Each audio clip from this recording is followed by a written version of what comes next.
शिव को चाहने वाला जो होता है, भगवान शंकर की भक्ति करने वाला होता है, शिव का जो स्मरण करने वाला होता है,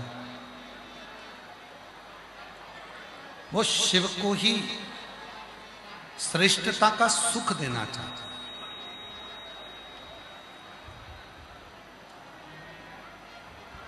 भगवान शंकर को ही सर्वस्व सुख प्रदान करना चाहता है। हमने कई जगह पर देखा है मंदिरों में, आप लोग भी अगर देखो तो सबको मना करा करो इस काम के लिए।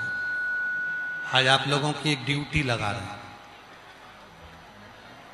पहली बार आप लोगों को कोई काम दे रहे हैं कि मंदिर जाया करो तो एक काम जरूर करा करो। जैसे ये भगवान शंकर का शिवलिंग है, ये जलाधारी है, पानी चढ़ाते हो या घूमकर पानी नीचे की ओर जाता है। कई माताओं की आदत रहती है कि भगवान का दिया जलाकर वो इस जलाधारी पर रख देती है। कई माताओं की आदत रहती है अपनी पूजन की थाली भी इसी जलाधारी पर रख देती है।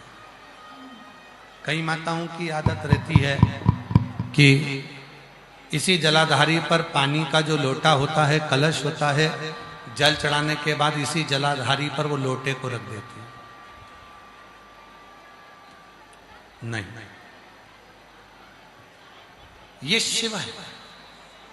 ये जो जलाधारी है, ये भगवान शंकर की जो शिवलिंग रखा हुआ है, जो ये जलाधारी है, ये भगवान माता जगतजननी जगदम्बा पार्वती जी का हस्त कमल, माता पार्वती जी का हस्त कमल है। इसी जलाधारी के ठीक सामने से जो जल बह रहा है, राइट में गणेश जी, लेफ्ट में कार्तिकेय जी, बीच में अशोक सुंदरी। शिव जी के ऊपर जो पानी ऊपर से जो बूंद बूंद कर कर गिरता है, वो शंकर भगवान की 5 बेटियां जया, विषहरा, श्यामली बारी, दौतली और देव। कभी भी कोई भी अगर जल चढ़ाकर यहाँ कलश रख दे, जल चढ़ाकर यहाँ पर कोई पूजन की थाली रख दे, जल चढ़ाकर कोई वस्तु यहाँ रख दिया, तो वो श्रेष्ठ कर्म है, वो श्रेष्ठ नहीं। आप उसको मना करा करो कि भाई ये शंभु शंभु शंभु शंभु शंभु शंभु शंभु शंभु शंभु। जल चढ़ाकर कोई लोटा यहाँ रख दे, कोई पूजन का सामान यहाँ रख दे, मना करा कि यह पार्वती जी का हस्त कमल, यहां पर यह ना। और यहां तक कहेंगे, अगर कभी सांस की तकलीफ होती है, दमे की तकलीफ होती है, श्वास से जुड़ी हुई तकलीफ होती है,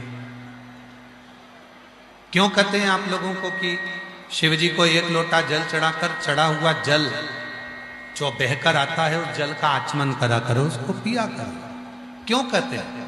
क्योंकि जब शिव जी पर हम जल समर्पित करते हैं तो ये सारे जो स्थान है माता जगतजननी जगदम्बा का, 64 योगिनियों का, 33 कोटि देवताओं का, शिवलिंग में विराजमान सभी देवी देवताओं का, ग्रहों का जो जल होता है, वो आचमन करने से हमारे रोग, हमारी तकलीफें, हमारे दुख कष्ट समाप्त हो जाते हैं, हमारा दुख समाप्त हो जाता है, हमारा कष्ट समाप्त हो जाता है, हमारी तकलीफें समाप्त हो जाती है।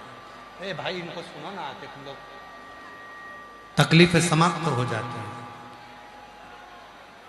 कष्ट समाप्त हो जाता है, दुख समाप्त हो जाता है, तकलीफें समाप्त हो।